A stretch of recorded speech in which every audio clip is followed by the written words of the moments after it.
자, 안녕하세요. 북소형 카페 여러분. 자, 오늘은 저번 시간에 이어서 이 중세 문화 부분을 할게요. 자, 문화 부분은 시험 문제에 스콜라 철학을 중심으로 해서 자주 나오는 부분이거든요. 그래서 상당히 좀 중요한 부분이에요. 자, 그러면 중세 문화의 성격을 볼게요. 중세 문화는 여기 이제 두 가지 요소로 이제 구성이 되는데, 하나는 그 로마 제국으로부터 이제 물려받은 노마드 구조하고, 그 다음에 이제 게르만의 어떤 요소 이런 것들이 두 개가 이제 모여서 하나의 이제 보편적 교회에 의해서 통합되고 구제되는 거죠. 자, 이때 보편적이라는 것은 뭐냐면 교회가 하나예요. 하나. 여기에서 교회가 하나라는 뜻은 뭐냐? 일종 교단이 하나밖에 없어요. 그 당시에는 뭐가 있을까요? 교황을 정점으로 한 카톨릭이죠. 카톨릭. 지금처럼 뭐 개신교라든지 여러 종파들이 있는 게 아니라 하나의 교회가 있어. 그래서 이 하나의 교회가 일종의 보편적인 어떤 교회가 형성되면서 그 중세 영적 세계를 가난하다는 그런 이제 역할을 하죠. 그리고 이제 이 중세 문화는 이렇게 보편적 교회 문화 바탕으로 한 봉건적 성격도 같이 가지고 있다. 이렇게 이제 보시면 되고, 자, 봉건사의 성격은 예전에 한번 얘기를 했을 거예요. 근대 국가가 성립되지 못한 상태에서 지방 분권적 어떤 사회였고, 그 다음에 이제 어떤 신분적 사회. 그래서 이제 우리가 이제 흔히 알고 있는 기도하는 사람, 뭐 싸우는 사람, 노동하는 사람 이렇게 세 신분으로 나눠져 있죠. 그런데 이제 이런 분권적인 사회에 하나의 그 뭐냐면 보편적 질서를 부여해 주는 것이 뭐냐면 그 교회죠. 중세 교회 역할이에요. 그래서 이 중세 교회는 초국가적인 보편적 지배를 함으로써 중세 문화의 어떤 보편적인 통일 문화의 성격을 가지고 있다. 이렇게 이제 보시면 돼요. 그래서 세속 권력은 신성 로마 제국을 중심으로 해가지고 존재를 했지만 그 권력 자체는 상당히 분권적인 성격을 갖고 있죠. 근데 이런 분권적인 유럽 사회를 하나 통합시킬 수 있었던 것은 그 아까 얘기한 교회의 역할이에요. 중세 교회, 보편적 교회의 역할. 자, 그래서 이런 내용들 좀 기억을 해두시고요. 그래서 중세 시대 때 문화는 초창기 때는 별로 볼 게 없어. 초기 때는. 그러니까 일종의 다크 에이지죠. 암흑 시대야. 게르만족의 침입으로 고대 문화가 파괴되고, 그러다가 이제 9세기 때 들어서 우리가 알고 있는 카르스 대제에 의해서 카롤링고 르네상스가 형성이 되죠. 그 알킨든 같은 이제 사람들 집 와서 라틴 문화를 통시키고 학교 설립, 학예를 장려하고. 그런데 이런 문화들이 이제 조금씩 더 부흥하기 시작한 것은 언제 때냐면 11세기 때요. 예. 그래서 카롤링고 르네상스 이후에 11세기 이후에 중세 문화가 이제 어느 정도 정성기가 돼요. 11세기, 12세기. 특히 이제 정점을 이뤘던 시기가 12세기야, 12세기. 자, 그거는 이제 그 배경을 보면 일단 국내적으로 유럽의 이제 그 안에는 대내적으로 볼 때 상품화폐 경제가 발달됐죠. 그래서 새로운 계층이 뭐가 등장해요? 부유주의 계층들이 등장하고, 그 다음 대외적으로는 무슨 운동이 있었죠? 십자군 운동이 있었어. 그래서 이제 전 시간에 살펴본 것처럼 십자군 운동은 두 개의 운동이 있죠. 하나는 이제 그 이베리아 반도에서 했던 십자군 운동과 그 다음에 중동 지역에 있었던 십자군 운동. 거기를 통해서 이제 새로운 선진 이슬람 문화가 유입돼요. 그래서 이제 유럽 사회에 큰 영향을 주는데 뭐 하약이라든지 특히 이제 철학 부분. 철학에서도 이제 그 고대 아리스토텔레스 철학 있죠? 예, 이런 사람들이 유입이 돼. 그러면서 이제 우리가 알다시피 스콜라 철학이 이제 발생이 되잖아요. 그러면서 이제 보편 논쟁도 일어나고, 자, 그래서 이렇게 이제 이런 요소를 바탕으로 배경을 해갖고 11세기 때 이런 그 여러 가지 문화가 활발한 것을 뭐라고 하냐면 역사학적 12세기 르네상스라고 해요. 이 12세기 르네상스. 그래서 혹자는 12세기 르네상스가 나중에 14세기 우리가 16세기 넘어가는 그 르네상스 있죠. 14세기, 16세기 때 이 르네상스에 그 영향을 줬다. 또는 11세기 르네상스의 연장선상에서 14세기, 16세기 르네상스를 얘기하거든요. 자, 그만큼 상당히 중요한 시기죠. 자, 그러면 이제 그 문화에 대해서 이제 본격적으로 들어가기 전에 중세 교회 부분을 이제 볼게요. 중세 교회 부분은 제가 이제 예전에 기본 그 강의 시간 때 심화 강의 교재도 좀 얘기를 했고요. 거기에 이제 또 이제 좀 살펴볼 게 뭐냐면 첫 부분은 이제 볼 때 이제 중세 교회는 초국가적인 어떤 조직체예요. 지금도 카톨릭 교회는 초국가적이죠. 그래서 위를 정점으로 교황을 정점으로 해서 그 밑에 추기경이 있고 대주교가 있고 그 다음에 주교들이 있고 이렇게 이제 하나의 이런 조직체를 이루고 있고요. 그다음 그 안에 이제 수도원이라든지 그다음 종교회의 이런 것들을 하고 있고요. 그다음에 교황은 예전처럼 군주나 제후를 파문에 처하거나 국가 전체에 성상 금지를 내려가지고 그 뭐냐면 정치적 영향을 행사했다. 이런 조치들이 어떤 의미를 갖고 있는 건 예전에 얘기했을 거예요. 이런 걸 못하면 이제 신자들에게 어디 가지 마라? 천국에 가지 마라는 거야. 상당히 의미가 크죠. 정치적 파괴가 커요. 자, 그 다음에 중세교회는 또 하나 특징이 뭐냐면 교회법이라는 게 있어요. 교회법. 캐논 룰이라는 그 교회법이 있어서 독자적인 재판권을 가지고 있다. 그리고 이제 대개 보면 이제 중세교회 그 처벌은 대개 형사관계에 있는 벌금형이에요. 그래서 이것이 이제 주교의 많은 수익원이 되고, 근데 예전에 이 교회 재판권을 없애기 위해서 이제 헬릿 2세가 치안 조치를 얘기했죠. 예. 그래서 막대한 이제 뭐냐면 영향력을 행사했다. 그 외에도 교회 수입으로서 여러 가지 있죠. 뭐 주교나 수도원들이 막대한 장원을 가지고 있고, 그래서 이들을 이제 뭐라고 하죠? 성직자 제후라고 하죠. 그 다음에 10분의 1세 교회세를 납부하죠. 그때 이제 초임세 같은 등등 헌금 이런 것들을 이제 납부해가지고 했다. 그래서 13세기 때 들어가면 교황청의 수입이 그 당시 유럽의 모든 군주와 국왕의 수입을 합친 것보다 많았다. 그래서 교회가 토지라든지 돈이 많아요. 그래서 우리가 이제 종교개혁을 이제 할 때 우리가 항상 그걸 순수한 목적에 접근하는데 실제 종교개혁에 제일 중요한 게 돈이야, 돈. 돈하고 이런 토지를 카톨릭이 가지고 있는 돈과 토지를 어떻게 하면 종교개혁이라는 명목으로 뺐을까. 이런 것도 상당히 중요한 요인이 되거든요. 자, 그래서 그 다음 중세교회 또 특징이 뭐냐면 또 칠성사라는 견해가 있어요. 막대한 견해이죠. 예전에 한번 얘기했을 거예요. 카톨릭은 신하고 접근할 때 지금처럼 이제 기독교, 개신교처럼 예수천국, 불신지옥 이게 안 통해요. 내가 믿을 뿐만 아니라 예수천국뿐만 아니라 또 뭘 믿어야 돼요? 교회가 성사를 해야 돼. 그래서 이 성사를 이제 하는데 보통 그 교회에서 선행이라고 하죠. 그 구원뿐만 아니라 선행을 교회에서 행해서 선행을 해야지만 거기 이제 그 천국에 갈 수 있어. 선행은 두 가지 종류가 있다고 했죠. 칠성사, 그 다음에 대사. 대사라는 것은 교회에서 주관하는 건데 자기 몸을 뭐냐면 고통스럽게 하는 거야. 부행을 하거나 그 다음에 대사문서. 그래서 이제 그 면제부 같은 거, 멸부부 이런 것들 사들이거나 다 이런 것들 행해요. 교회에서 행해지는. 자, 그래서 이런 칠성사를 행해졌다. 그래가지고 유럽인들은 상당히 교회에 얽매일 수밖에 없었다. 이렇게 기억을 해두시면 되고. 자, 그 다음에 여기에서 이제 또 살펴볼 게 이제 시트 교단하고 탁팔 그 교단과 관련된 내용을 볼게요. 자, 보통 이제 10세기 클로니스톤 이전에 그 6세기, 7세기 여기 있네. 성 베네디트 스톤은 있죠? 그래서 이 성 베네디트 스톤이 서방에서 최초의 스톤이 됐어요. 근데 이제 스톤 자체도 나중에 시간이 지나면 이제 뭐냐면 여러 가지 부정부에 빠지니까 이게 이제 안 되겠다. 교회 개혁 운동이라는 게 클로니스톤이죠.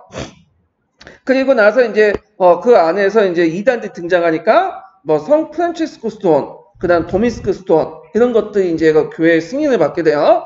자, 그럼 이제 내용을 보면 자 10세기 클로니스톤을 중심으로 강력한 개혁 운동이 전개된 사실에 관해서 앞에 서술했지만 12세기 때 또 베네디트 교우를 엄수한 시토교단이 등장을 해요.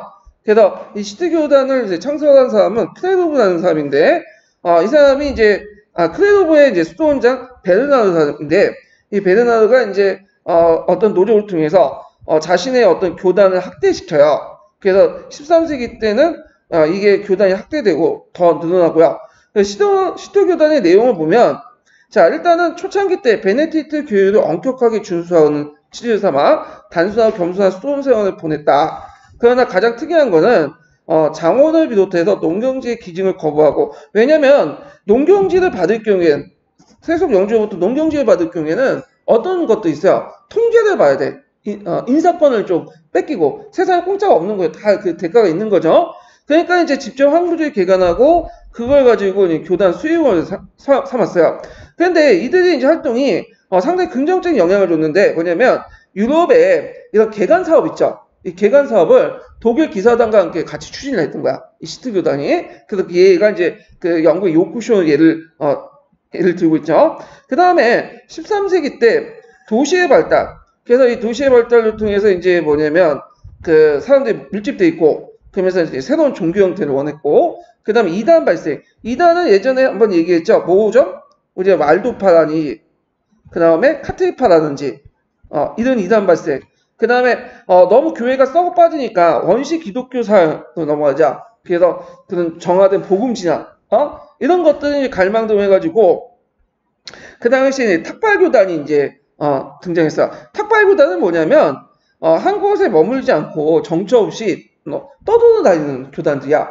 그래서 우리가 이제 탁발승 같은 거 있죠? 예. 그래서 그 주요했는데, 물론 이제 그들도 이제 나중에는 정착하고 그래요. 이거는 초창기 때 얘기고. 그래서 대표적인 이제 탁발교단이 뭐냐면, 성 프란치스코 교단과, 그 다음에 그 뒤에는 도미니스크 교단이죠. 그러면 이 성 프란치스코 교단을 보면, 이 성 프란치스코에서 이제 그 성자가 보통 성인이거든요. 그래서 성 프란치스코는 성인 중에 가장 사랑스러운 인물로서 보다 단순하고 자연스러운 생활에 권고했다. 그런 자연을 찬미하고 그 속에 신의 영광과 업적을 보았으며 새해까지도 설교했다. 그러나 그의 설교는 도시로부터 도피가 아니라 도시민에게 단순하게 자유로운 복음을 전하려고 했다. 그래서 아까 이제 그 도시민들 대상으로 그 뭐냐면 이렇게 했다. 도시의 발달과 연결돼 있죠.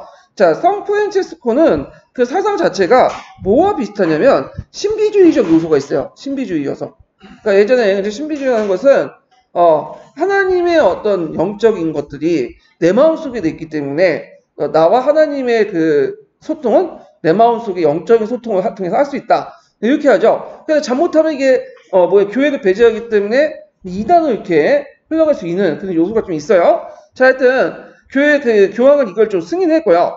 그 다음에 또 하나가 이제 도미니스크 교단인데, 도미니크스 교단인데, 도미니스크는 이제 에스파냐 출신이죠. 남북 프랑스를 여행하는 중 알비지와파의 이단에 놀라 생명의 위험을 무릅쓰고 설교를 시작했고, 그래서 이제 1216년 교황의 인가를 받아서 교단을 성립했죠. 그의 주된 목적은 성 프란치스코와 달리 이단을 개종시키는 거다. 그래서 천빈을 강조했으나 교단의 세력이 위험을 증가시킨 방편이며 도미니스크는 주로 종교 재판을 담당했다. 그래서 종교 재판은 아까 이단을 개종하는 거와 연결돼 있어요. 그래서 이제 그 알비지파를 진압하는 과정에서 종교 재판이 행해졌다고 했죠. 종교 재판은 이제 불러다가 배교를 강요하는 거야. 그래서 만약 배교하지 않으면 어떻게 할까요? 사형에 처하죠. 그래서 이런 건데 특히 이제 그 종교 재판에서는 하형을 되게 선호해요. 왜 선호하냐? 그 종교 재판의 특징이 뭐냐면 형벌이라든지 사람을 죽일 때 피를 흘리지 않는 것이 그들의 원칙이야. 그러니까 피를 흘리지 않으니까 뭐가 필요한 거야? 하형이 딱 적합하죠. 예, 물론 불 타면서 피를 흘리겠지만 눈에 안 보이잖아. 예, 자, 그래서 두 교단은 급속도로 교세가 발전했으며 14세기 때 대학의 발전에 중요한 역할을 담당했고 당대 제일관 석학을 비추었다. 그래서 이제 그러나 교세가 확장했다. 이제 초기 때 청빈과 거리가 멀어지고 15세기 때 쇠퇴하게 되고요. 나중에 애들이 이제 예수회와 함께 해외 진출도 같이 해요. 그래서 프란치스코파와 도미니스크파. 근데 이제 예수회하고 또 뭐죠? 갈등을 빚게 되죠. 예, 그런 것도 이제 같이 외워두시고. 자, 학문의 부활해가지고 이제 요 밑에 보면 11세기 이후에 이제 십자가 운동과 재정부 운동을 통해서 이슬람 문화를 이제 접촉하게 되고, 특히 이제 아리스토텔레스 철학을 이제 받아들이면서 유럽에 이제 전해지게 되죠. 그래서 이 아리스토텔레스 철학이 이제 후에 그 유럽에 전해지면서 보편 논쟁을 이제 냈고, 그 등등등이 있어요. 그래서 요거는 각자 보시고 마지막 단락을 좀 볼게요. 11세기 이후에 성공학과 도시의 발달은 중세학문과 문화 발달에 또 다른 강력한 자극제가 되고 새로운 환경을 조성하게 됐다. 중세 전반기에서 학문과 교육의 중심지는 수도원이었고요. 그래서 로마 제국의 몰락후에 심의하게 가날풀하게 학문의 등불을 유지하는 수도사였다. 그러나 11세기에서 12세기 이후에 거쳐 사태는 달라지기 시작했다. 특히 12세기 초부터 활기찬 수도원 개혁 운동이 전개됨에도 불구하고 수도원은 이미 이제 문화적 지적 활동에 있어서 가장 중요한 중심적 지위가 상실하게 되고요. 12세기의 그 학문과 문화의 주도권은 이제 수도사로부터 일반 성직자에게 넘어가게 돼요. 그러면서 그리고 수도원부터 이제 주교선단이 부속학교, 스콜라라고 하죠. 그게 이제 교육의 주요 역할을 담당해. 아마 이거는 이제 도시민의 성장하고 연결해서 볼 수 있을 거예요. 도시의 성장을 해서 부유자 계층이 등장하니까 자기 자제들을 교육시키려고 하죠. 그런데 수도원 같은 경우에는 도시에 없어. 어디에 있어요? 자, 산골짜기나 강야에 있잖아요. 그러니까 거기까지 학교 보내는데 가까운 학교가 왜 이제 교회. 그 당시 이제 뭐냐면 그 교회죠, 교회. 아니, 교회죠. 그래서 일반 그 교회 가가지고 배우는데 그 당시에는 글을 읽고 뭐 라틴어를 좀 하고 그런 사람들이 되게 그 성직자들이었어요. 그러니까 그 성직자 밑에 가서 이제 배우다 보니까 학교 또한 어떻게 돼요? 자, 이런 성당 밑에 있는 거예요, 성당. 그래서 이걸 이제 스콜라라고 했다. 자, 이래서 이제 이 스콜라를 이제 바탕으로 이제 뭐냐면 학문이 발달됐고 이런 걸 바탕으로 길드가 형성되고 유니베르시타스라는 그리고 나서 이제 뭐냐 대학이 형성되는 이런 과정을 겪게 되죠. 자, 그래서 이게 있고 그럼 중세 대학을 대해서 이제 볼게요. 자, 중세 대학은 예전에 한번 두 문제 정도 나왔어. 그것도 뭐 단독 문제로 나온 것보다는 좀 약간 곁다리 거쳐갖고 나왔거든요. 그래갖고 이제 중세 대학을 이제 보면요. 중세 대학을 보기 전에 제가 이제 기본 시방 강의 교재를 좀 보고 넘어갈게요. 자.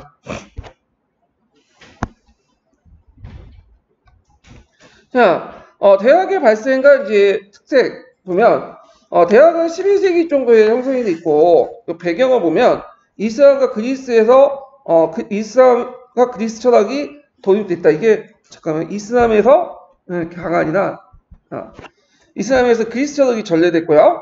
특히 이제 아리스토텔레스 철학이 들어왔죠. 그리고 도시의 발달, 이런 것들이 연결돼 있어요. 그래서 이제 발생은 12세기, 13세기 때 이제 조금씩 형성되기 시작했는데, 여기 보면 이제 주요 대학들이 나와요. 이것도 좀 외워두세요. 자, 위치와 함께 외워두세요. 예전에 한번 지도와 문제에 관련돼 갖고 나왔기 때문에 볼리오네 대학. 볼리오네 대학 법학을 강조한 학생 길드 중심이야. 위치가 어디죠? 여기죠, 여기. 이탈리아에 있는 거고. 자, 그 다음 파리 대학. 요거 진짜 많이 나오죠, 파리 대학. 그래서 이게 파리 대학은 어디 있겠어요? 파리에 있겠죠, 당연히. 신학이야. 교수 길드 중심이고. 파리 대학에서 기억할 사람 누구냐면 성 아퀴나스죠. 네, 성 아퀴나스. 그 다음에 옥스퍼드 대학 자유교육을 이제 강조했고, 그 다음에 살르도노 대학 그래가지고 이제 의학. 그래서 여기 이제 볼리오네 대학이 법학을 강조했고, 파리 대학이 신학을 강조했다. 그 내용들 꼭 외워두시고, 볼리오네 대학은 학생 길드, 그 다음에 파리 대학은 교수 길드 이렇게 중심이었다. 특징을 보면 대학의 시발점도 길드에서 출발해요. 그래서 학생 길드, 교수 길드 등등 이런 길드를 이제 뭐라고 하냐면 우니베르시타스라고 해요. 우니베르시타스 라틴어로. 유니버시티의 말이 라틴어에 어원이 됐던 거죠. 그래서 이 길드 조직이기 때문에 좀 비슷하게 개서적인 조직을 갖고 있어. 그래서 문학사, 문학석사, 박사 오늘 똑같죠? 학사, 뭐 석사, 박사 이렇게 있고요.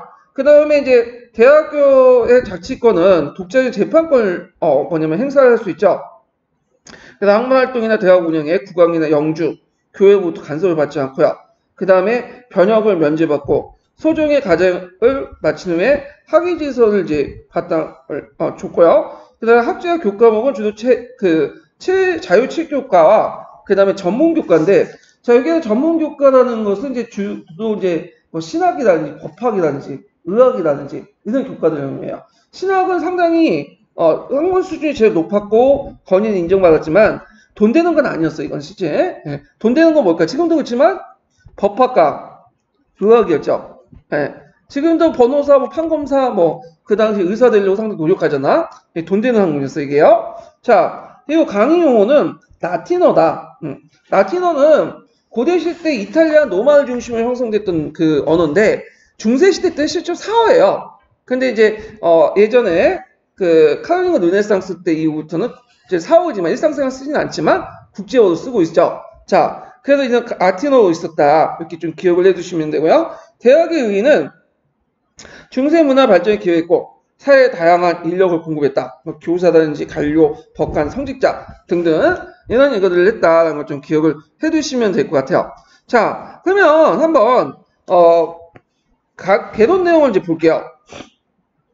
자, 유럽에서 대학은 12세기 후반부터 13세기 초반에 거쳐서 학생 또는 교사 조직부터 출발했다. 대학을 가리켜서 아까 우니베르시타스라고 했죠. 그래서 원래 집단적 의미로 전체라는 뜻이며 어떤 공통된 목적을 추구하는 집단에 적용됐고 실제로 수공업조합의 회원들도 사용됐다. 그리고 대학의 기호는 기본적으로 교육을 위한 길드였으며 이탈리아와 남유럽의 학생 길드, 알프스 북쪽에는 교사 길드. 교사 길드라는 건 교수 길드라고 보시면 돼요, 그냥. 예.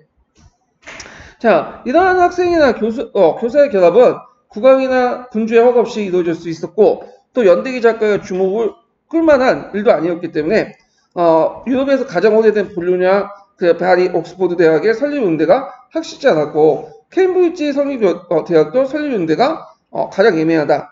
그래서 이탈리아 볼로냐 대학은 12세기 초에 후수한 일레니우스의 로마법 강요와 그다음 글라티우스의 교회법 강의 등을 기반으로 만들었고, 그 다음에 12세기 말에는 그 명성이 끌려 전 유럽에서 학생들이 모여들게 되었다. 학생들 스스로 보존책으로서 이탈리아 학생과 이탈리아 외의 학생들이 조직된 두 개의 학생 길드를 조직했고 대학 운영을 담당했고요.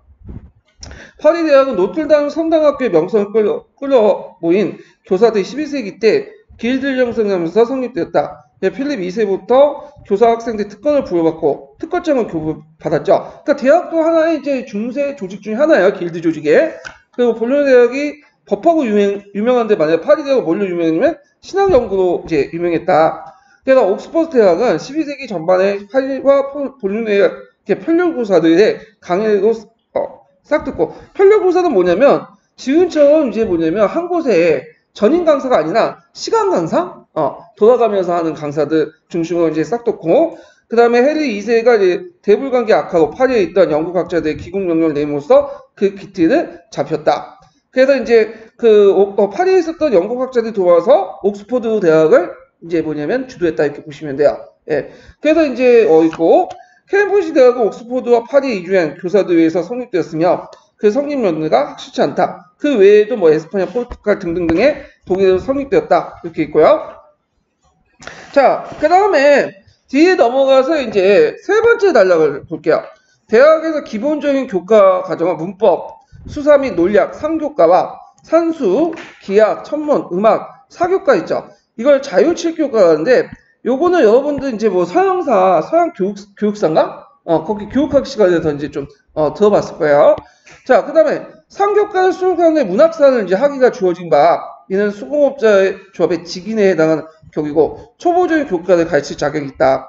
그리고 이제 5에서 6년 동안의 수업을 거친 후에 비로소 완전한 독립된 그 교사적인 문학 석사를 가지고 있었으며 그는 7교과 중에 가르치는 교사가 되든지 혹은 전문적인 법률, 의학, 신학을 수학하는 길을 택하게 된다. 이 전문 과정을 이수하면 박사학위가 주어지는데 중세에 있어서 학문 중심의 중에 왕격이 됐던 게 신학 이수가 제일 어려웠고요.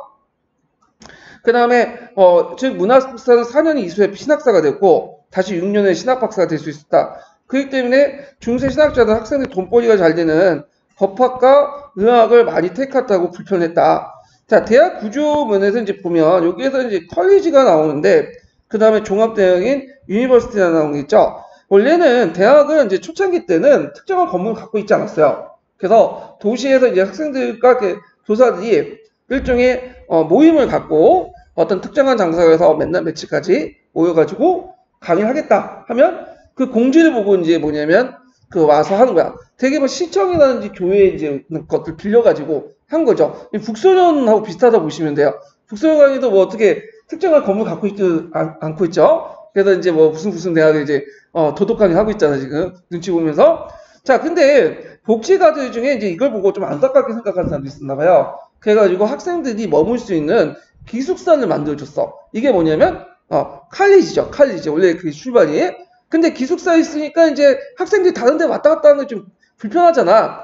그러니까 이제 뭐냐면 교수들 이제 모셔다가 어떤 기숙사 한편에 강의실을 만든 다음에 거기에 수업을 하게 돼요. 그러면서 이게 이제 칼리지가 일종의 단과대학이라는 의미로 바뀌게 되고, 이런 단과대학이 이제 몇 개 모여서 한 것이 종합대학. 이렇게 이제 있죠. 그래서 그 유럽의 대학의 특징이 뭐냐면, 미국이라든지 한국 같은 경우에는 대학이 몰려있잖아요?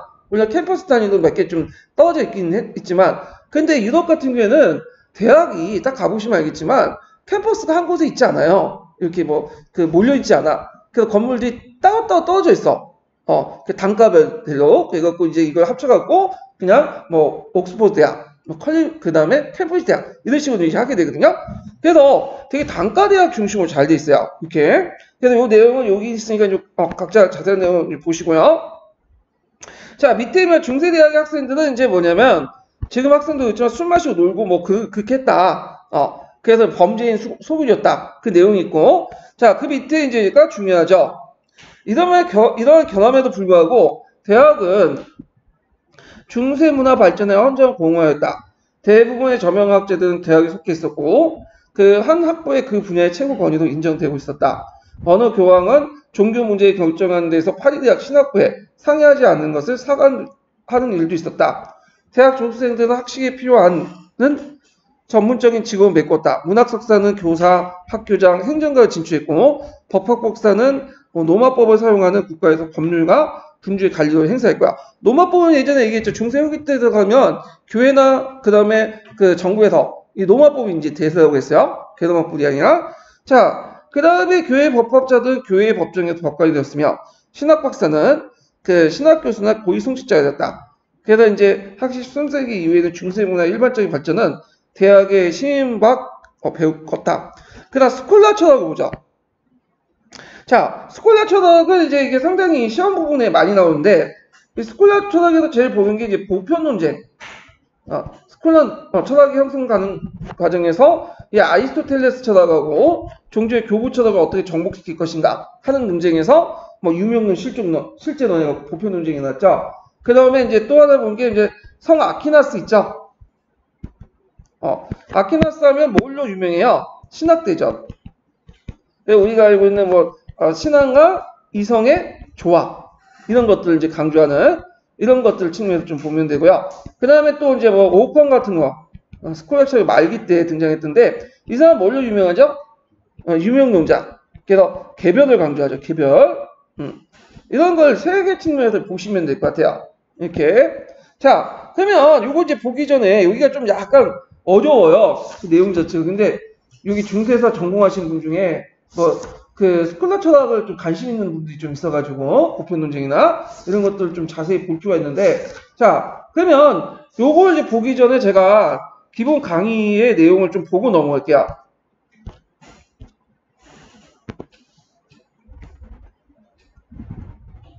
자 먼저 이제 그 중세 시대 때는 그 학문의 중심이 어디였죠? 신학이야 신학. 그래서 철학하고 신학이 지금은 분리되어 있죠. 근데 철학이 신학의 신의 역할을 했어. 그러니까 이제 철학의 역할은 뭐냐?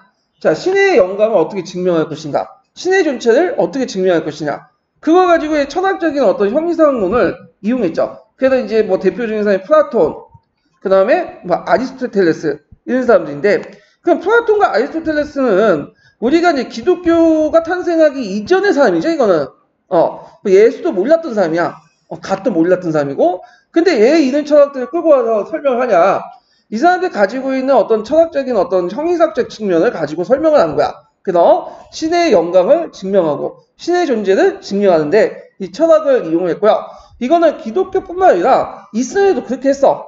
그래서 보통 이제 기독교에 이끌었던 보편 논쟁도 이미 이슬람에서 한번 그 있었던 것을 다시 이제 십자군 전쟁 이런 걸 통해서 유입돼 갖고 해결한 거야. 그래서 이슬람의 그 보면 철학적 논쟁에서도 이런 것들이 일어나요. 그래서 이슬람도 마찬가지로 철학이 어디에 신여야? 신학의 신여죠. 예. 그래서 이런 것들이 논쟁이 이제 뭐냐면 기독교에 영향을 줘요. 기독교에 철학에 스콜라 철학에 영향을 주죠. 자, 그러면 한번 볼게요.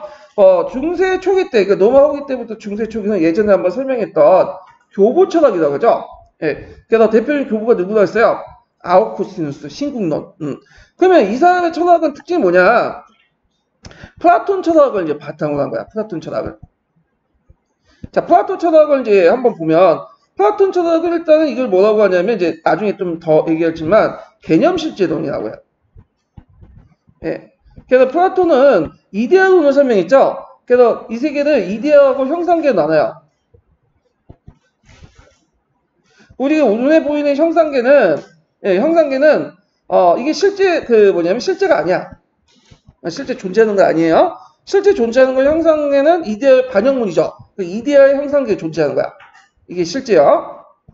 그래서 이게 이제 이걸 이제 가지고 설명을 하는 거예요. 예. 그러면 현상계 밖에 이데아가 현상계 밖에 이데아 실제가 존재하겠다.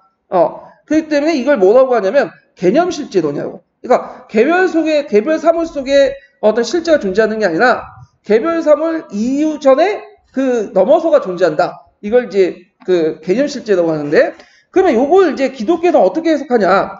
형상이라는 건 뭘까 하면 인간이야, 인간. 그래서 이데아는 뭐죠?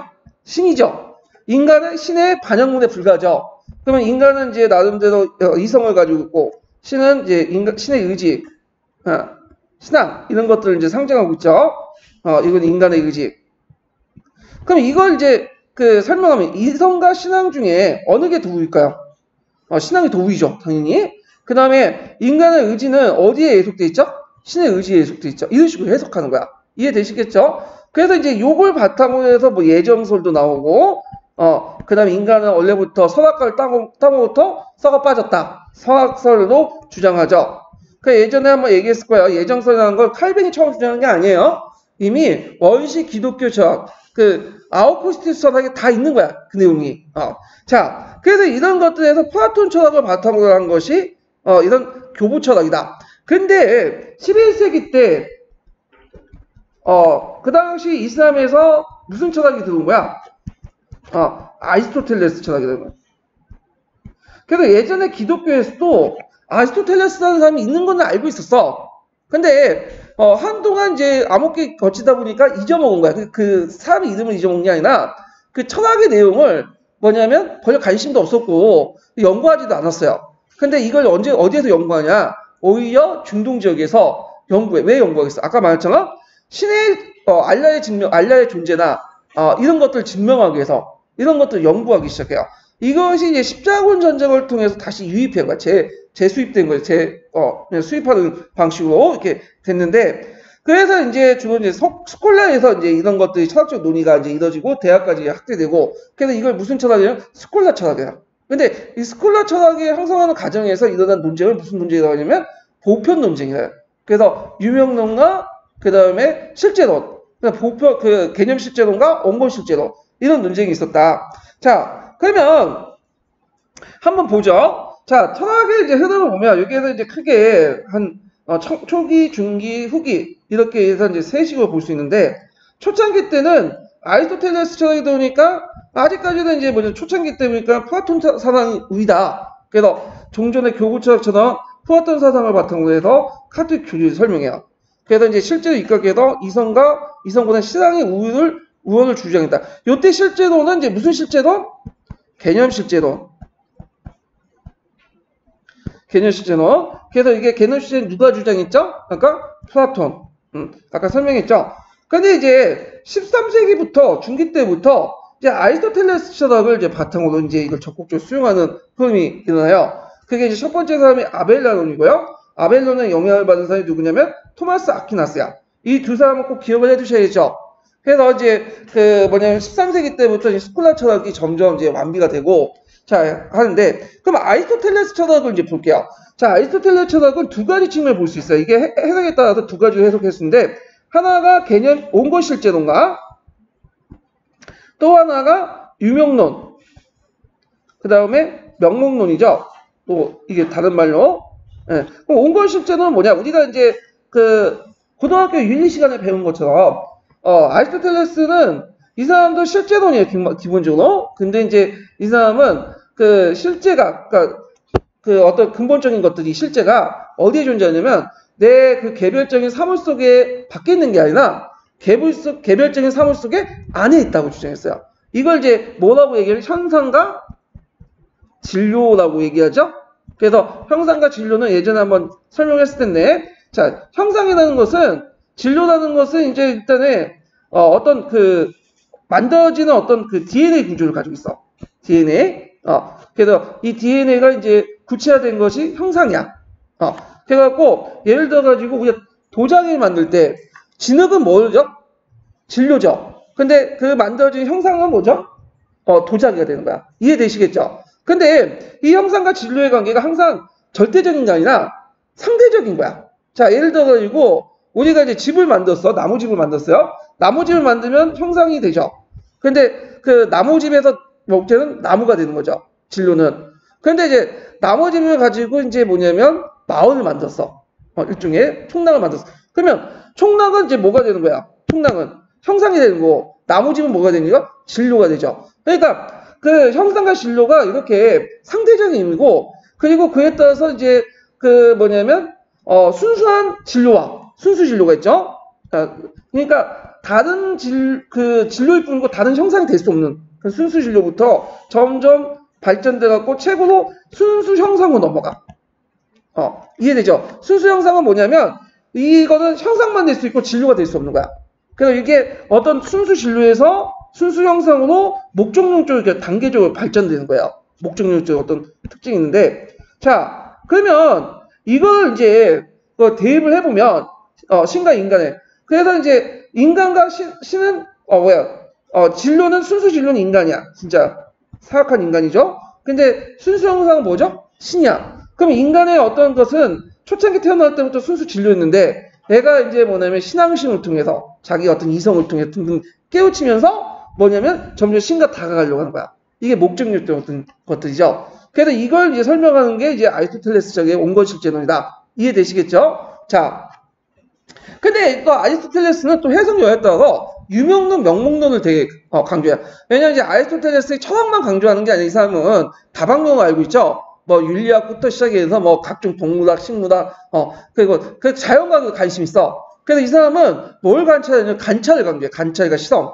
어떤 개별적인 사물과 관찰과 실험을 강조해요. 그래서 실제론과 달리 이 사람은 유명론, 그 개별은 어떤 것을 떠나서 어떤 그 안에 뭐 그 실제로는 어떤 추상적 의미가 부여된 게 아니라 그냥 그 개별 자체로 존재한다라고 주장해요. 이게 유명론과 명목론이야. 이건 나중에 철학적 배경을 뒤에서 좀 설명할게요. 자, 그래서 이걸 가지고 어떻게 하면 이제 종전에 그 플라톤 철학을 가지고 있는 실제론과 개념실을 정복시키냐 이게 논쟁인데, 자 먼저 볼게 아벨라논이야. 이 아벨라논은 좀 인생이 좀 불쌍하긴 해요. 이 사람이 그 이제 그 귀족집 딸과 놀아놨다가 뭐 이렇게 뭐냐면 고자도 되고 그래요. 예. 그냥 하여튼데 이 사람이 이제 그 제일 중요한 게 신학적인 어떤 고인데 이 사람이 이제 번식법적 방법을 사용했어. 긍정과 부정이야. 그래서 종전에 논쟁의 대상이 됐던 한쪽을 배제하고 한쪽을 풀어낸 게 아니라 모든 문제를 막 날려요. 그래서 전반하는 원칙에 의해서 찬반 결론을 도출하는 방법이죠. 그리고 이제 이 사람은 뭐냐면 제일 중요한 명목론과 실제론 논쟁이잖아요. 그래서 이제 이 사람은 뭐라고 주장하냐면 아리스토텔레스, 플라톤 철학의 개념 실제론과 그 다음에 개념 실제론 여기 개념 실제론과 플라톤의 개념 실제론과 그 다음에 아리스토텔레스의 명문론을 결합을 시켜. 그래서 플라톤 입장에서 보편적 실체는 존재해요. 그러나 이 내재적인 개별적인 존재를 떠나서 존재하지 않아요. 그러면 앞부분은 뭘 받아들인 거야? 플라톤 철학을 받아들인 거고, 그러니까 뒷부분은 그 명목론 입장에서 누굴 받아들인 거죠? 아리스토텔레스 철학을 받아들인 거죠. 그런데 이제 문제는 이 개별을 강조하는 유명론 자체가, 명목론 자체가 이단적 요소가 상당히 많아요. 그래서 교회에서 좀 꺼져, 이런 것들을. 왜? 자, 만약에 유명론을 가지고 예를 들어갖고 삼위일체에서 설명한다. 설명할 수 있어 없어요? 삼위일체는 1 플러스 1이 3 이상이라는 거 아니야. 근데 유명론에서 1 플러스 1은 뭐예요? 2잖아. 그 의미를 더 이상 부여할 수 없죠. 설명할 수 없는 거야. 어떻게 설명해? 그 다음에 하체에서 설명할 수 있어요 없어요? 전혀 설명할 수 없어. 그래서 실제로 설명할 수 있는 이 하체론이라든지 그다음 삼위일체 이런 것들을 설명할 수 없기 때문에 뭐냐면 개별론은 그 유명론 자체를 좀 꺼리고 이난시하는 분위기예요.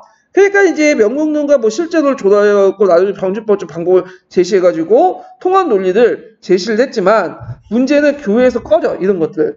그러면 이걸 그대로 받아들일 수 없겠죠. 그래서 이제 아벨라노의 영향을 받은 사람이 누구냐면 토마스 아퀴나스야. 그래서 이 사람은 아벨라노의 번주법적 방법을 적극적으로 수용하죠. 예, 번주법적 사용을. 그리고 이제 플라톤과 아리스토텔레스를 정복시키려고 해. 근데 플라톤의 개념 실제는 빌려와서는데 아리스토텔레스의 명목론은 아니라 이 명목론을 가지고 온 게 아니에요. 아까쯤에 온건 실제론을. 예. 그래서 예전에는 신앙과 이성이 대립된 걸 봤어요. 근데 이제 신앙과 이성이 조화된다. 왜냐하면 개념식 제도는 아리스토텔레스 신앙은 이제 여기서 신앙 강조하죠. 온것이 제도 상대적으로 이성을 강조하잖아요. 그러니까 신앙에는 우리 밖에서 뭐냐면 존재하는 신앙도 있고 그 다음에 우리 안에서는 이성이 있다. 신앙과 이성이 다 신의 의지에 이들 단계적으로 추구하는 방향을 가지고 있다. 그러니까 신앙과 이성이 뭐냐면 분리된 게 아니라 신앙은 내적인 측면에서 이성은 내적인 측면에서 다 신의 의지를 추구하는데 도움이 되는 거다. 이런 식으로 뭐냐면 얘기를 해요. 이게 이제 뭐냐면 신앙과 이성의 조합을 강조한 토마스 아퀴나스의 어떤 사상이고 이걸 가지고 뭐 보편교회니 뭐 개별교회 논쟁이라든지 등등을 다 해결해. 그래서 그 책이 뭐냐면 유명한 신학대전이죠. 네, 이거 두세요. 예. 그래서 이렇게 이 토마스 아퀴나스가 이제 스콜라 철학을 완성을 하고요. 물론 그 스콜라 철학에 대해서 다 토마스 아퀴나스 의견을 다 수용한 거 아니에요. 다 또 생각이 달라. 그렇지만 교회에서 추구하는 이게 뭐냐면 강조하는 스콜라 철학은 토마스 아퀴나스야. 신학대전. 이게 교회 입장으로 상당히 이제 뭐냐면 중요한 게 자신들이 종전에 했던 칠성세라든지 대사라든지 다 합리화시킬 수 있어. 자, 예를 들어갖고 믿음을 가지고 교회 구원을 받으면 믿음을 가져야지. 믿음을 가지려면 뭐가 필요해? 신앙이 필요하죠. 그렇지만 이성도도 뭐냐면 교회가 지금 행해진 거 있죠. 하나는 예수님의 명을 받고 하는 그런 것들, 뭐 칠성사라든지 대사라든지 이런 것들은 선행이잖아. 선행은 신앙을 가지고 신이 하는 게 아니죠. 실죠. 뭐는 인간이 하는 거야. 그래서 인간의 이성을 가진 걸 가지고 하잖아요. 그래서 이제 신학자들이 인간의 이성을 가지고 선행이나 대사를 베푼다. 그런 식으로 설명을 하는 거야. 그러니까 종전에 그 교회가 가지고 있는 칠성사와 대사를 뭐냐면 나름대로 정당화시켜 줄 수 있죠. 논리적으로. 그래서 상당히 구매 땡기는 거야. 그래서 이제 이런 걸 봤다고 해서 카톨릭 교리를 다시 재정비했죠. 근데 나중에 그 신교들 입장에 볼 때는 이게 또 마음에 안 드는 거야. 그러니까 다시 이제 몰려 돌아온 죠. 이제 스콜라 철학을 부정하고 왜 스콜라 철학을 부정하지만 교회가 가지고 있는 성사라든지 이런 대사를 다 부정할 수 있잖아. 그래서 예전에 어디로 돌아가자? 다시 교부 철학, 그 성 아우구스틴 철학으로 돌아가자. 어거스틴 철학으로 돌아가자. 이렇게 주장을 했던 거죠. 자, 근거와 이제 연결돼서 좀 보시고요. 그래서 이제 이 사람은 이성과 신앙의 조합, 자연적 진리 이성과 초자연적 진리의 신앙을 보완 강조했다. 요때 자연적 진리와 초자연적 진리라는 건 뭐냐? 자, 요거는 자연을 네이처 의미로 해석하면 안 돼요. 여기서 자연이라는 건 뭐냐면 우리가 눈에 보이는 형상을 의미한 거야. 그러니까 우리에 보이는 형상들은 우리 개별 속에 있는 이성을 통해 파악할 수 있는 거죠. 그 다음 초자연적인 진리는 뭐냐면 이거는 우리 인간이 인식할 수 없는 범위를 넣으니까 초자연적인 거는. 그러니까 우리 인간이 인식할 수 없는 그 외적인 것들은 뭘 통해서? 신앙을 통해서 인식할 수 있다. 그래서 이 자연적 진리는 아까처럼 아리스토텔레스의 온건실제론이고요. 그 다음에 초자연적 진리는 플라톤의 뭐죠? 개념실제론이죠. 그래서 이런 것들이 서로 조화돼서 보완관계를 가지고 있다. 이렇게 이제 주장을 하죠. 그래서 이런 아리스토텔레스 철학과 그 다음에 교부 철학을 서로 절충했다. 그래서 아리스토텔레스 주장을 수용해서 인간적 시 감각적 경험을 통해서 자연적 세계에 가장 진리를 도달할 수 있고요. 그 다음에 교부 철학을 통해서 자연적 세계의 진리 외에 초자연적 진리를 존재할 수 있다. 인간의 인식 밖에 있는 진리들. 그래서 자연적 진리, 인간의 이성을 통해 인식할 수 있는 진리를 보완하고 완성한다. 그래서 은총, 신의 어떤 구원은 자연을 파괴하는 게 아니라 이들 완성시키는 역할을 한다. 자, 먼저 제가 꼭 두 개의 철학적 요소를 다 혼합을 시켜놨어요. 교부 철학적 요소와 아리스토텔레스 철학을. 근데 후기 때 들어오면서 스콜라 철학에서 이제 뭐냐면 명목론이 유행돼요. 요때 명목론은 이제 뒤에 좀 얘기했지만 그 신명목론이라고요. 또 이걸 좀 뒤에 얘기할게요. 그래서 이제 신명목론인데 이때 이제 신앙과 이성의 철학을 분리시키죠. 신앙과 이성, 신학과 철학을 분리시키죠. 그 대표적인 사람이 오콤이야. 오콤이라는 사람은 개별적인 강조, 개별적인 사실 관계. 그러면서 이제 그 자연적 세계는 오직 신앙으로서만 인간의 이성을 통해서만 볼 수 있고, 그 다음에 초자연적 세계는 신앙을 통해서 볼 수 있다. 그러니까 철학이라는 것은 인간의 이성적 영역에서 자연적 세계만 할 수 있기 때문에 이걸 가지고 무슨 초자연적인 형상을 신학적인 것을 해석할 수 없다. 이거는 어디에서 해석하는 거야? 신학에서 하는 문제고, 철학은 인간의 이성을 안에서 인식할 수 있는 세계만 연구할 수 있다. 그건 개별적인 사실이다. 그 이상은 의미가 없다. 이렇게 주장을 해요. 자, 그래서 이제 이 오컴이라는 사람인데 이건 좀 뒤에 좀 다시 이제 설명을 할게요.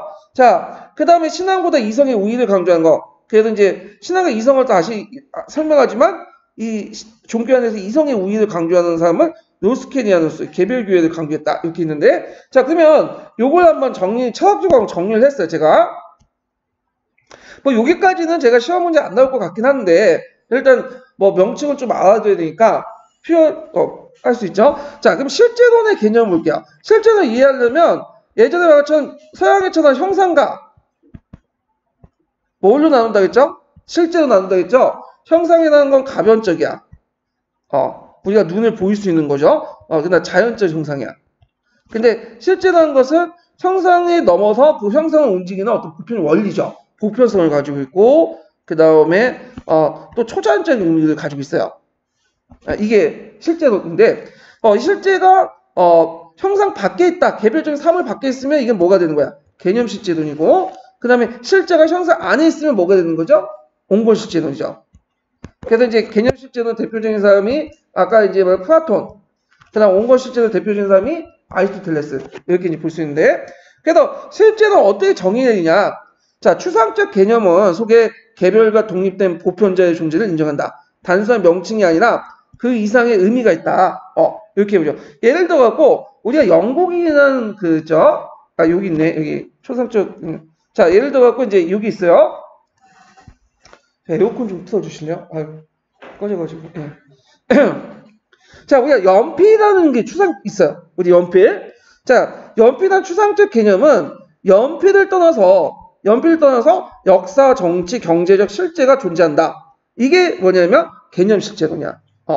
그래서 최근에 이제 제가 보니까 뭐 워마드에 가보니까 이런 게 있더라고. 어떤 사람이 이제 그 요즘에 고유정인가요? 하여튼 그 여자분이 남편을 죽였잖아요. 근데 그걸 잘 죽였다. 한남 새끼 하나 잘 죽였다. 제주 전사다. 이렇게 했는데 얘네들 논리가 뭐냐면 남성 지배 구조에서 얼마나 여성들이 많이 죽었냐. 그러니까 남자 하나 죽인 걸 뭐가 그게 큰 문제냐. 그럼 여기에서 남자라는 것은 피해자의 의미가 아니죠. 뭐가 있죠? 남성 지배 구조를 대변하는 거야. 피해자를 떠나서. 그래서 이걸 이제 그 피해자를 떠나서 남성 지배 구조를 대변하고 남성 지배자를 구조에서 대항한다 의미잖아. 그러면 이 남성 지배 구조를 대항하는 그 남자를 떠나서 그 의미가 있는 거죠. 그러면 이게 뭐가 되는 거예요? 개념 실제론적 의미죠. 물론 제 생각에는 패륜이지. 어떻게 사람 죽였는데 그런 소리를 해. 예? 자, 그래서 이런 것들을 이제 이렇게 이제 보시면 되고, 그럼 온건 실제론은 뭐냐? 같은 실제론인데 아까 같이 실제론이 어디에 있다고 했어요? 내부에 있다고 했죠. 그래서 여기에 보면 보편적인 실제가 사물 안에 존재하는 거예요. 사물 밖에 존재하는 게 아니라, 자, 예를 들어 연필이라는 추상적 개념은 연필 개별 안에 역사적, 정치, 경제적 실제가 존재하는 거야. 이해되시겠죠? 자, 그럼 개별 밖에 있는 거고 개별 안에 있는 거죠. 자, 그래서 이제 여기에서 이제 대표적인 게 이제 플라톤 사상이고, 이게 아리스토텔레스 철학이에요. 온건 실제론이. 그래서 이제 이성과 이제 신앙의 관계에서 신앙의 우위가 있고, 그 다음에 이제 여기에서는 이성의 우위가 있죠. 이렇게 이제 해석할 수가 있죠. 그 다음에 이제 자연적, 초자연적에서 상대적 조자연적 의미가 있고, 눈에 보이니까 자연적 의미가 있겠죠. 그 다음에 개별교회, 보편교회에서는 보편교회를 강조할 수 있겠죠. 근데 여기에서는 보편교회도 강조하지만 해석용에 또 개별교회를 또 해석할 수 있어. 자, 철학자는 아우구스티누스, 안셀무스, 그 다음에 토마스 아퀴나스는 개념 실제론과 온건 실제론을 접목시켰다고 했어요. 그래서 토마스 아퀴나스가 개념 실제론을 무시한 게 아니라 온건 실제론과 개념 실제론을 정의했고, 여기는 온건 실제론을 좀 받아들인 측면에서 적어놨고요. 그래서 영향은 교부철학, 종교개혁, 범신론, 신비주의 이런 것도 있다. 특히 종교개혁이나 교부철학에 영향을 줬다. 요 서로 연결돼 있어요, 이 철학은. 자, 근데 여기에 스콜라 철학이죠. 이렇게. 그리고 종교개혁은 누굴 공격하는 거야? 스콜라 철학을 공격한 거야. 이런 것들 같이 기억을 해두시고. 자, 그러면 유명론을 보죠. 유명론의 철학적 개념의 설명은 어떻게 되냐? 우리가 추상적 명칭이라는 것은 또 많은 개별적 형성의 지칭은 명칭에 불과하다. 이름에 불과하다. 그 이상의 이게 플러스 마이너스 의미가 없어. 그러니까 예전에 여기는 1 플러스 1은 기호미가 될 수 있잖아요. 왜냐면 1 플러스 1은 플러스 알파를 더 의미를 붙일 수 있어. 그냥 번개를 치면 번개는 그냥 그 자체를 보는 게 아니라 신의 어떤 뭐냐면 벌 이렇게 볼 수 있잖아. 척인상호선도 마찬가지죠. 하늘에서 뭐 제의를 보내면 여기에다 뭘 의미를 갖다 붙이잖아. 다 이게 뭐 실제론이야. 근데 이 개별론은 그냥 번개처럼 보는 거고 1 플러스 1이 기호미가 아니라 1 플러스 2는 2다라고 주장하는 거야. 이해가죠? 근데 여기에서도 구유명론과 신유명론이 있어요. 그래서 인식의 주관적 유사성을 인정하는 거는 구유명론이고 인식의 주관성을 아예 부정하는 것은 주관의 유사성을 부정하는 것이 신유명론이에요. 자, 아까 전에 1 플러스 1을 얘기했죠. 우리가 보면 1 플러스 1은 2라고 하잖아요. 이건 수학적 개념은 얘기하지만 자, 예를 들어갖고 이제 똑같은 연필이 이렇게 두 개가 있어. 그러면 이거는 뭐가 되는 거야? 두 개가 되는 거지. 이가 되는 거죠. 수학적으로. 1 플러스 1이니까. 근데 문제는 똑같은 연필이라도, 아주 미세하게 이제 중량을 달면, 미세하게 중량을 달 수 있는, 저울에 놔두면, 전자저울이면, 분명히 0.01g 정도는 차이가 있어요. 이거는. 그러면 이게 개념적으로 1이라도, 똑같은 1이라도, 이게 1이라고 할 수 있을까요? 똑같이 말할 수 없죠? 1은 1이지만 여기 기준 볼 땐 0.999999 이렇게 돼 있잖아? 그러면 결론은 2가 되는 게 아니죠. 1.99999가 되지 수학적으로 맞는 거지. 근데 우리는 그렇게 생각하지 않고 약속도 똑같은 모양이면 똑같은 제품이면 두 개다라고 인식하잖아. 그러니까 유사성을 바탕으로 우리는 인식을. 그러니까 이제 개별이지만 눈에 보이는 유사성을 말하는 거야. 그 이상의 의미가 아니라. 자, 이걸 인정하는 것은 뭐냐면 인식의 어떤 주관점은 구유명론이에요. 그 구유명론의 대표적인 사람은 아벨라누이야. 그래서 이 아벨라누이가 노스케리아누스인데 이 구유명론자들은 초기 때 유명론자로서 이거를 신학을 가지고 설명해. 그러니까 철학을 신학의 종속물로 보고 이 철학을 유명론을 가지고 신학을 가지고 설명을 하려고 했어. 그런 것들이 구유명론이에요. 그래서 여기에서 이제 이성의 우위, 자연을 강조하고 개별교회를 강조하는 그런 파트고. 근데 신유명론자들은 우리가 이제 대표로 알고 있는 오컴 같은 사람이죠. 오컴, 스코토스 이런 게 있죠. 그래서 이제 오컴은 유명한 이제 비유인데 오컴의 면도날을 이제 우리가 어떤 사물을 인식할 때는 우리가 가지고 있는 그 어떤 개념적 실체를 다 부정하는 거야. 그래서 면도날처럼 이렇게 면도하면 수염을 깎잖아. 수염이라는 게 개념이야. 그래서 그 수염을 깎는 것처럼 인식 속에서 내가 가지고 있는 개념을 면도기처럼 개념의 개념들을 면도기처럼 면도기가 이제 수염을 깎는 것처럼 깎아야 된다. 그래야지 정확하게 사물을 인식할 수 있다. 이렇게 주장을 해요. 자, 예를 들어서 이런 게 있지. 우리가 이제 학교에 갔더니 보니까 이제 예중에 하나 보니까 이제 예전에 1학기 때 사고 치고 학종에도 사고 치고 선도위원회 다 기록이 남아 있어. 그러면 선도 기록을 보고 나서 처벌 보고 이렇게 처벌하는 애들은 분명 공부도 못하고 할 거다. 그냥 인식이 있잖아요. 이런 거는 뭐죠? 이거는 구유명론이야. 근데 딱 보니까 이제 그걸 제거하고 이제 보니까 얘가 선도를 받았지만 처벌을 받았지만 학교는 안 나와도 공부는 잘하네. 그리고 다른 재능이 있네. 이거는 하나의 그 사람이 가지고 있는 하나의 부분에 불구하고 실제 본질적인 모습이 아니다. 그러니까 그 학생을 봐야지 우리가 알고 있는 그 생기부에 있는 그 기록을 보면 안 된다. 이거는 뭐죠? 신유명론이죠. 이해되겠죠? 자, 그 개별 자체 봐라. 개별에다 거기에다 무슨 눈에 보이지 않는 의미를 붙이거나 눈에 보이더라도 우리가 이런 사람들은 이런 유형의 사람이다 해갖고 그 의미를 부여하는 그런 거 다 거부해요. 자, 그래서 여기에서 보면 연필이란 추상적 개념은 실제 존재하죠. 개별 역사의 유사성만 인식한다는 것은 아까 구유명론이고 그 개별 연필의 유사성을 인식 없이 특정 사람의 지칭 호칭에 불과하다. 그냥 연필이나 지칭에 불과하고 그건 유사성 없다. 우리가 똑같은 연필이라도 0.111, 0.001 해도 차이가 있잖아. 이런 걸 강조하는 애들이 신유명론이야. 그래서 이 신유명론 입장할 때는 신앙과 이성을 분리시켜야 된다. 그래서 자연적 세계는 이성을 통해서 개별적 사실을 통해 아는 거고 신앙은 뭘 통해서? 그냥 신학을 통해서 아는 거지. 이걸 왜 설명하냐. 근데 이때부터는 철학을 이제 분리시켜. 철학을 가지고 어떻게 인간의 이성이 신앙이 뭐냐 이런 걸 문제가 안 해요.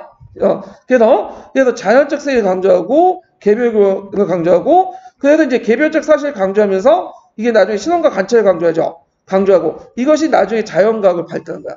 그래서 보통 예전 신학과 철학을 동일시 여기 있잖아요. 이게 종속되는 걸 보고 이렇게 그래서 이제 보편 논쟁이 그런 논쟁이었는데 나중에 오콤에 들어서 신학과 철학이 분리돼. 그래서 신학이 되고 이제 철학은 이제 뭐냐면 이제 분리되면서 이게 이제 뭘로 발달됐다? 자연과로 발달됐다. 이렇게 이제 기억을 해두시면 될 것 같아요. 자, 그래서 이제 이렇게 제가 이제 뭐 이게 보편 논쟁, 실제 논쟁 뭐 정확한 그 뭐 학문적 논쟁은 저도 자세히 모르겠지만 일단 제가 인식하는 한에서 이렇게 설명을 해드렸어요. 자, 그 다음에 그러면 이제 그걸 바탕으로 아까처럼 이제 유명론이 이제 뭐냐면 유행하면서 자연과학이 발달되죠. 특히 이제 그 아라비아 지식의 전략, 아리스토텔레스 철학 들어오면서 이게 노력하는데 이때 아리스토텔레스 철학은 유명론이죠. 유명론. 그리고 이때 이제 뭐 점선술, 연금술. 그래서 이런 것들은 솔직히 말해서 사이비 과학이지 엄밀한 근대과학은 아니죠. 예. 그렇지만 이런 걸 통해서 이제 뭐냐면 금을 만드는 과정에서 어떤 화학적 실험기구의 발명과 새로운 중력부를 발견했는데 이런 건 유도뿐만 아니라 주로 이제 그 이슬람에도 했다가 이제 유도로 전파된 거죠. 그래서 그 다음에 로즈 베이커가 있어요. 나중에 그 뒤에는 베이컨의 사람 2명이 있어요. 로즈 베이컨 외에도 뒤에 이제 그 베이컨이 있는데 요거는 그 앞에 있는 베이컨이에요. 그래서 자연을 합리적 이야기의 실험 방법을 주장하고 경험주의를 바탕했다. 그래서 이거는 누구의 영향을 받은 거다? 오컴. 근데 오컴 영향을 받은 베이컨하고 오컴이 보니까 동시대 인물이더라고요. 영향을 받았다기보다는 그 시대적 풍조가 그렇다고 보시면 돼요. 그냥 하여튼 명목론의 영향을 받았다. 이렇게 보시면 돼요. 이때 명목론은 구유명론이 아니라 신유명론이다. 이렇게 보시면 되죠. 자, 의학 같은 경우 헬레니즘 시대와 이제 2, 3세기의 의학을 이제 적극적으로 수용했고, 특히 이분 신화라는 사람이 유명해요. 나중에 이제 일삼할 때 했지만, 이분 신화라는 사람은 천학자이면서도 뭐냐면, 의학자야. 이 사람 되게 유명해. 그러니까 우리가 알고 있는 토마스 아퀴나스나 아벨레노 사상 있죠? 이 사람이 처음에 주장한 게 아니라, 누구의 영향을 받았냐면, 이분 신화 같은 사람들이 영향을 받는 거야. 그러니까 이미 중동에서 한번 거쳐왔던 것을, 논쟁을, 다시, 유럽에 영향을 준 거야. 이런 거 연결시키고. 근데 교과서에 그게 쫙 빠져있죠? 어디만 강조해? 아퀴나스, 아벨레논. 그런 사람들, 아퀴나스만 강조하고. 근데 이제 하여튼 중동의 영향을 많이 받았다. 이슬람의 영향을 받았다. 라는 걸 좀 같이 기억을 해 두시면 될 것 같아요. 자, 그러면 보편 논쟁과 관련된 서양사 개론 내용을 이제 좀 볼게요.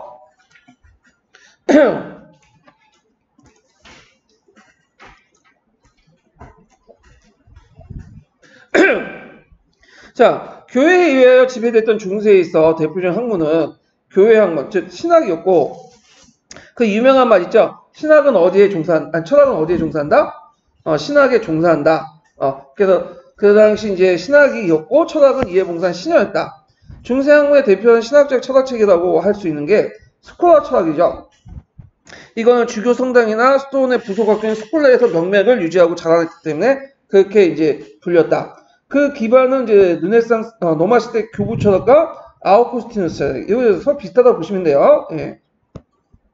11세기부터 12세기 때까지 거쳐서 2, 3세기부터 새로 소개된 아리스토텔레스를 기점으로 한 고대 철학이 들어오게 되죠. 그래서 스콜라들에게 이제 새로운 문제를 제기했고 이걸 계기로 스콜라 철학이 더 발전되어 체계를 이뤘다. 자, 첫 번째 이제 문제는 신의 존재를 어떻게 증명할 것이냐 이거죠. 그래서 이제 이때 핵심적인 문제는 이성과 신앙을 어떻게 조화를 할 것이냐 이걸 이제 문제였어. 그래서 이제 최초로 했던 사람이 이제 캔터베리 대주교였던 성 안셀모스라는 하는 사람인데 이 사람은 이제 아까 얘기했처럼 뭐죠? 신앙과 이성 중에 어디를 강조했어요? 신앙을 더 강조했죠. 그래서 이제 그는 지적으로 신앙을 심화시키고 불신자를 설득할 수 있다고 생각했으나 궁극적으로 이성보다 신앙이 앞섰으며 신의 존재는 의심의 여지가 없다고 생각했다. 그의 결론은 나는 신앙을 위해서 지성을 구하는 것이 아니라 알기 위해 믿는다. 그러니까 이성 자체를 구하는 게 아니라 그냥 그 신을 믿는 것 자체로 이제 뭐냐면 믿는다. 이렇게 주장을 해요. 자, 이와 함께 또 두 번째는 보편 논쟁인데 보편 논쟁은 아까 지금 개념의 실제를 어떻게 할 것이냐. 그 실제론과 그 다음에 오직 이름뿐이고 실제하는 것은 또 유명론이다. 그래서 이게 있죠. 이걸 보편 논쟁인데 앞에 있는 이성과 신앙의 논쟁도 요거 연결돼요. 그래서 실제론에서 보면 아까 얘기처럼 이제 온건 실제론하고 개념 실제론 있죠. 여기에서 이제 온건 실제론은 상대비 이성을 강조하고 개념 실제론은 신앙을 강조하죠. 근데 유명론은 이성을 강조하죠. 요거 연결돼서 이제 해석 보시면 돼요. 자, 이 문제의 타당한 해결책을 제시하는 사람은 에이로즈와 사랑에 빠져있던 그 유명한 12세기 전반기 때 파리학계의 거장이었던 아벨라노라는 사람이에요. 그래서 아벨라노는 이게 예전에 기출문에 나왔던 거죠. 이 사람이 예문이. 아벨라노는 보편적인 것은 실제하지만 그것은 내재되는 개별적인 걸 떠나서 존재하지 않으며 개별적인 것과 별개로 파악된 보편적 개념은 인간 지성의 추상의 산물이라고 하였다. 그래서 이 말은 뭐냐? 자, 보편적인 것은 개별적인 안에서만 존재하는 거지 개별적인 거 별개로 아는 것은 이건 판타지물에 불과하다. 이렇게 주장을 한 거야. 그러니까 앞에 보편적인 걸 실체한다는 것은 플라톤의 개념 시점을 받아들인 거예요. 그렇지만 그 개념 시점 안에서도 개별적인 안에 있어 존재하지만 받아들인 거야. 그러니까 유명론을 받아들인 거죠. 그 만약에 그게 그 개별적인 어떤 존재 밖에 있을 경우에는 상관없을 거는 이게 뭐냐? 이건 추상의 사물. 일종의 뭐냐면 판타지물에 불과하다. 이렇게 이제 자작극에 불과하다. 뭐 이렇게 주장해요. 속된 말로.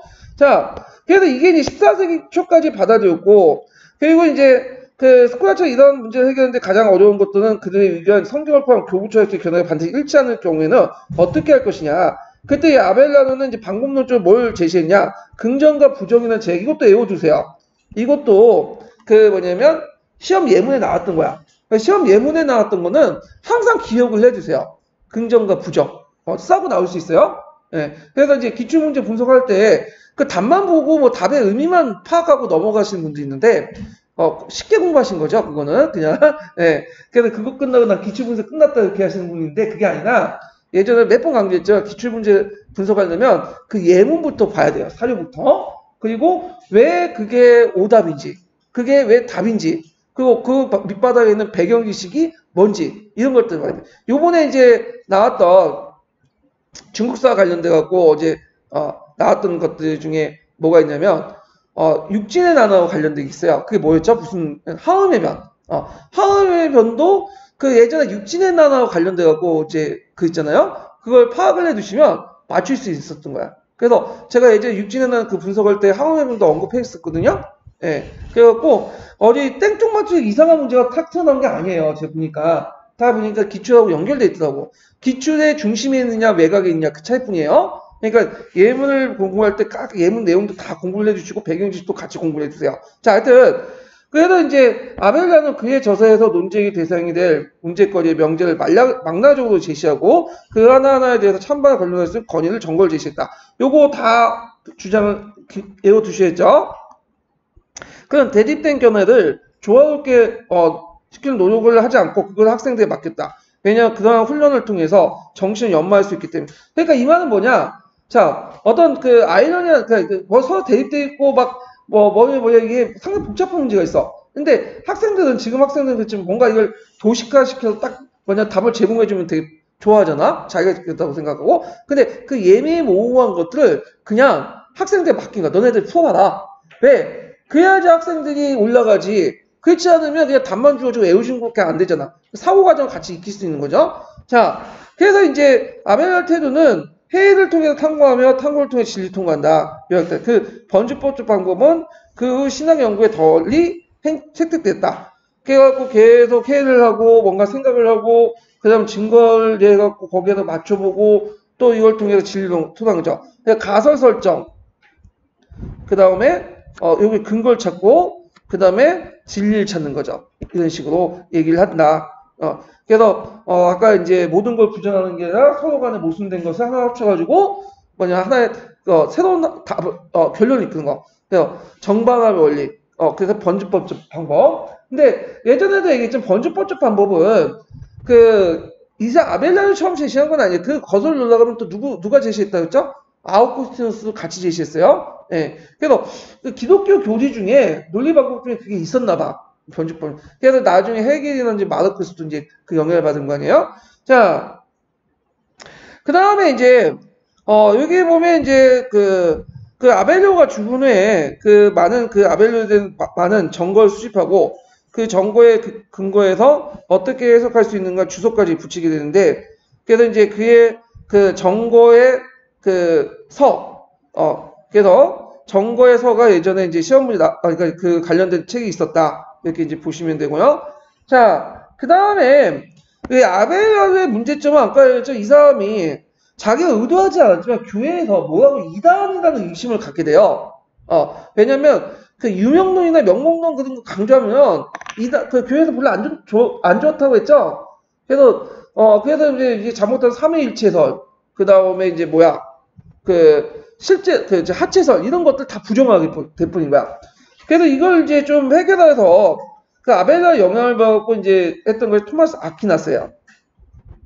자, 11세기 후반에 이제 그 전모가 소개됐던 아리스토텔레스 철학 체계를 수용하면서 그것이 제기된 새로운 도전을 극복하고 스콜라 철학을 대성시킨 사람이 토마스 아퀴나스죠. 자, 아퀴나스는 이탈리아 출신으로서 도미니크 스파 수도사가 되어 파리에서 공부해 파리 대학에서 신학을 강의했다. 요거 외워두세요. 파리 대학. 예전에 기출문에 나왔던 거예요. 그 사람 대학 출신이 파리 대학이야.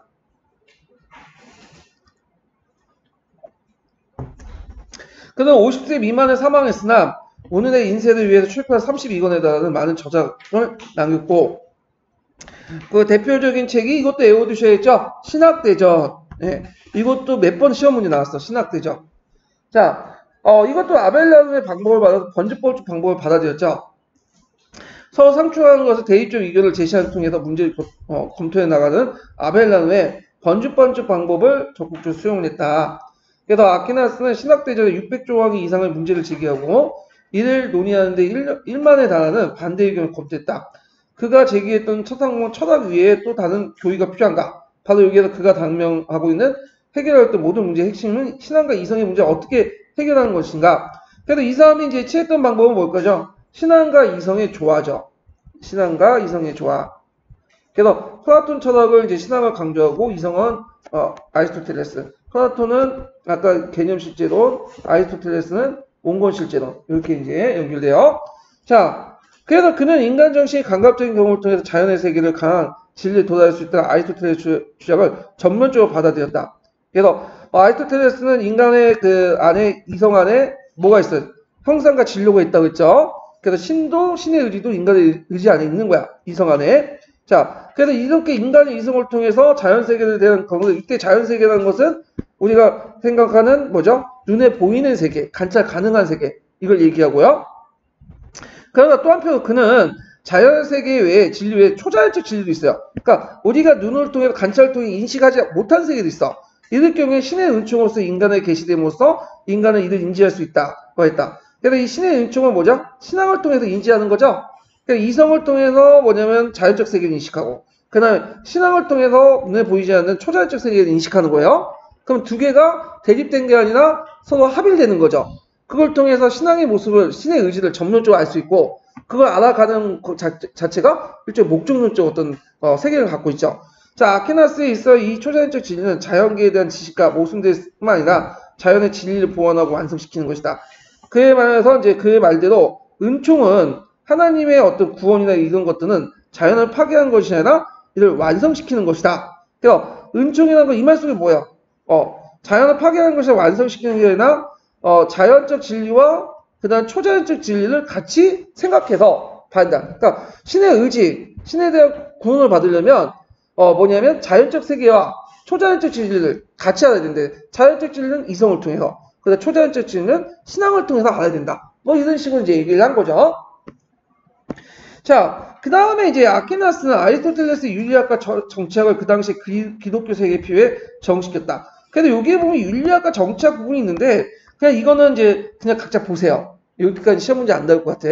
자, 뒤에 넘어가서 이제 경제사 상황을 이제 좀 보면 교회 같은 경우에는 모든 상업 활동에 대해 부정적이었어요. 그래서 상업은 돈벌이 위한 것이며 그건 탐욕의 소살이다.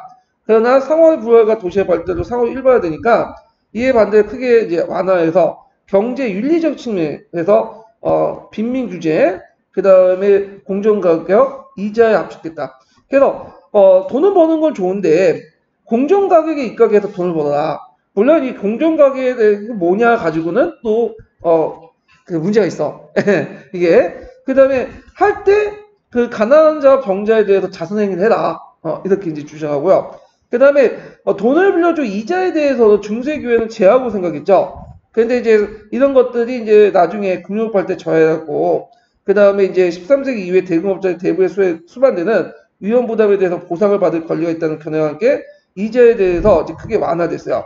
자, 그래서 대부에 대해서 교회가 부정적인 태도를 보낼 때는 주로 유대인들이 있어요. 유대인. 예전에 한번 얘기했을 거예요. 유대인들은 토지를 못 가져요. 중세시대 때는. 이 법을 다 막아놨어. 그럼 얘들이 먹고 살 수 있는 게 뭘까요?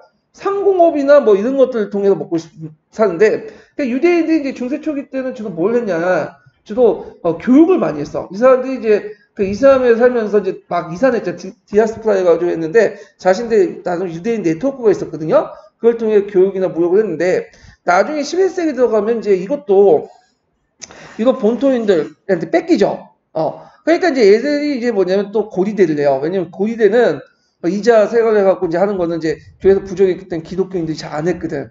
근데 문제는, 이들도 이제 나중에 시간이 가면 또 뭐냐면 본토 유럽인들이 또 그 금융을 하니까 주로 이제 높으신 사람들에게 상대하는 게 아니라 고객, 오늘날 VIP에 상대하는 게 아니라 주로 이제 못 먹고 못 사는 애들한테 상대를 하죠.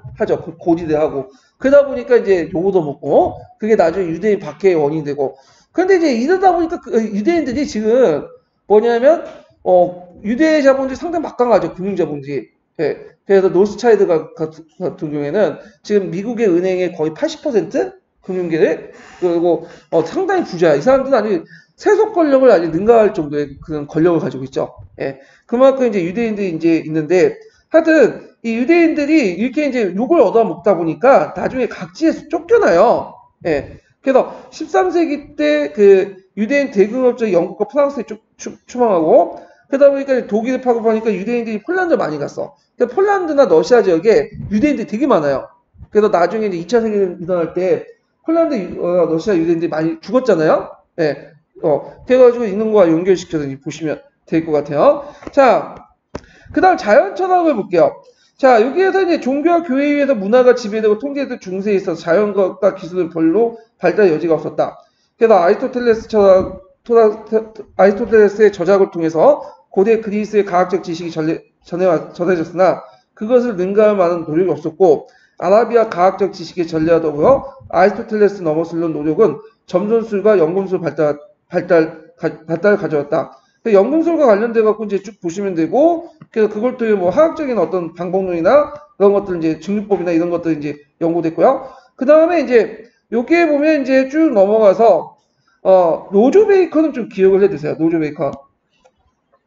이 노조 베이컨 아까 앞에 있는 그로세터스라는 좀 듣보자 그 사람이 있는데 그 사람이 제자였어.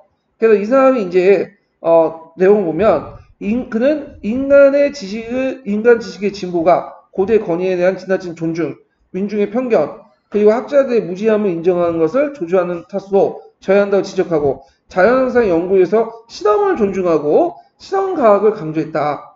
그래서 그는 상상력이 풍부하여 나누는 기계, 잠수선, 기계를 움직이는 배 등을 예견했으나 스스로 주목할 만한 독자적인 실험을 한 바 없었고 새로운 과학 법칙을 발견하지 못했지만, 일단 후대에 영향을 줬던 것은 뭐냐면 실험을 존중했다. 실험을. 그래서 실험과학이 어떤 바탕이 되었다. 이거는 이런 것들 어디에 영향을 받은 거죠? 유명론. 요거와 연결시켜든지 같이 보시면 돼요. 그래서 이런 것도 이제 같이 보고, 그 다음에 로마법의 부활과 교회법은 좀 쉬었다가 좀 할게요. 이 부분은.